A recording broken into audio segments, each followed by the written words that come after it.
So thanks for meeting with me. I know this is a very sensitive topic for you to talk about, but I would like to ask you a few questions. Can you tell us how you got into the industry of sex trafficking? In all honesty, I don't remember my entry into the industry. Obviously, I had a first time, but I have no recollection of it. I grew up in a middle class subdivision in Canada. I was the oldest of 3 kids to alcoholic parents who fought viciously all the time. We always had the police at our home. Finally, my parents separated when I was 11 years old, and my mom fell into poverty. With no help to get me through the traumatic process, I acted out. I acted out by drinking, doing drugs, and I had a lot of anger issues. So much anger that I became a safety risk to my siblings. Before my 13th birthday, I was placed into government care. Just like other kids in government care, I fell prey to predators who hung around group homes, foster homes, and anywhere else vulnerable children would be. Then I met a handsome man that said he loved me, and he convinced me to run away with him. He talked about how much better my life would be and all of these great things I would have if I just went with him. So I did. How was your day-to-day life? An average day for me was a party.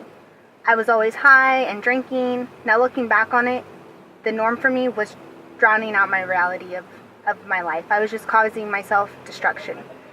It was a life that is a complete blur, that I was just trying to survive. The violence became normal. The derogatory names men called me was normal. The feelings of self-loathing became normal, which is why the drugs, alcohol, and dysfunctional relationships became normal. It really is hard for people to understand the exploitation. It was just everywhere. What was the turning point for you? Girls would come to my corner physically and mentally abused. My initial thought was, I need to get her off my turf. This is my territory. But then I quickly realized how young she was and that I just want to protect her. One day, that young girl, she never showed up to our spot. A few weeks later, I ran into her pimp and asked him where she was. He just looked at me and laughed. He said, "She's gone. I sold her to a truck stop."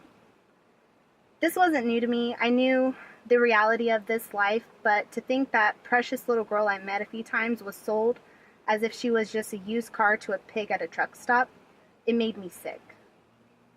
Is it possible that they would want to live this lifestyle?